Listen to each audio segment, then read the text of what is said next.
Les séismes, autrement connus sous le nom de tremblements de terre, peuvent causer des dommages irréparables.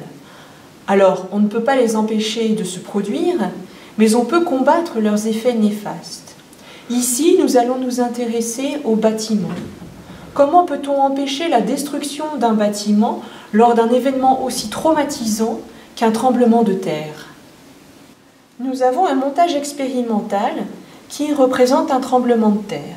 C'est une table qui va osciller de façon à représenter le mouvement du sol provoqué par ce tremblement de terre. Et dans cet espace-ci, nous allons insérer un modèle réduit de bâtiment. En fonction des séismes, les oscillations sont plus ou moins rapides. Et donc cette table vibrante permet de justement prendre en compte le fait que l'on peut faire varier la rapidité de ces oscillations. Il y a une grandeur en physique qui permet justement de décrire cela, c'est ce que l'on appelle la fréquence. Pour connaître la fréquence, on compte le nombre d'oscillations par seconde. Si nous avons une oscillation en une seconde, nous avons une fréquence de 1 Hz. Si l'on peut compter 2 oscillations par seconde, nous avons une fréquence de 2 Hz, etc., etc. Pour les tremblements de terre, le domaine des fréquences intéressants est compris entre 0 et 30 Hz, c'est-à-dire 30 oscillations par seconde. Valéria va nous expliquer quelle est l'influence de la fréquence d'un séisme sur un bâtiment. En complément de ce qu'elle vient d'expliquer, la fréquence dite fréquence probe ou de résonance est la fréquence à laquelle le bâtiment oscille autour de sa position d'équilibre.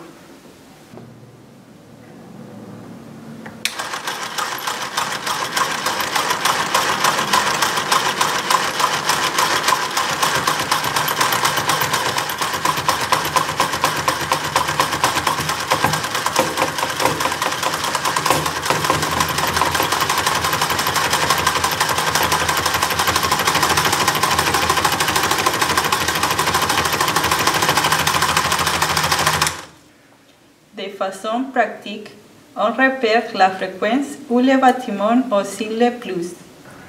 C'est là que le bâtiment risque de s'effondrer.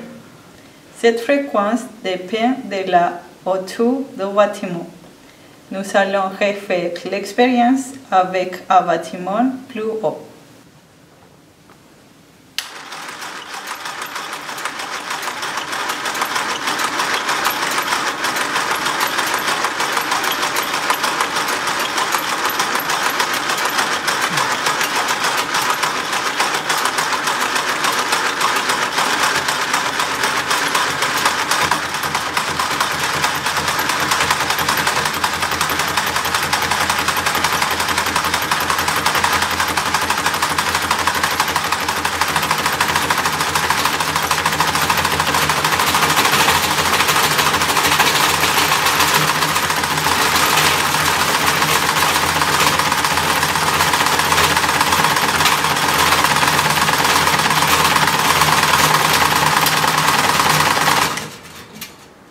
Comment modifier la fréquence de résonance du bâtiment pour qu'elle ne corresponde pas à celle d'un sisme?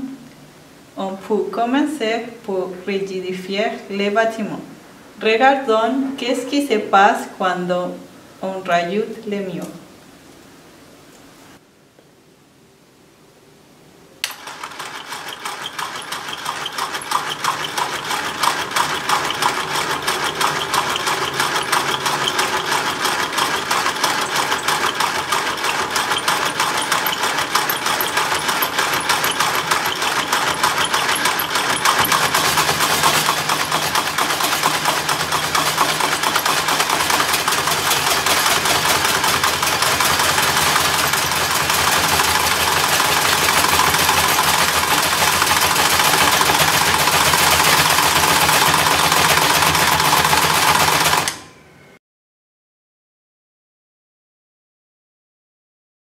On peut aussi rajouter des masses à des points clés de la structure du bâtiment, comme ici.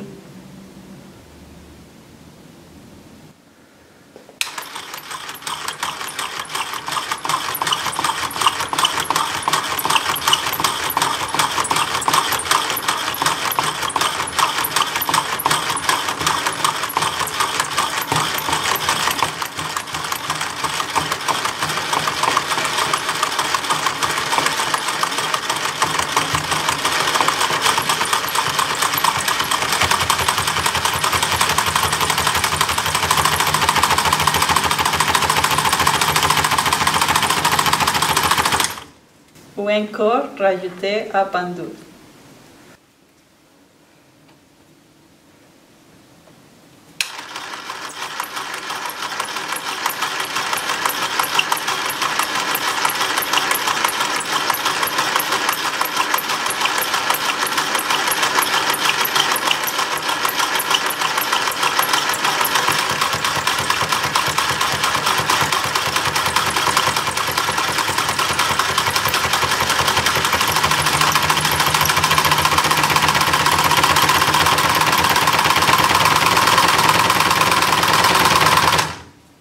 En conclusion, avant de construire un bâtiment en son sismique, il faut calculer ses fréquences de résonance et vérifier qu'il est suffisamment éloigné des bâtiments voisins.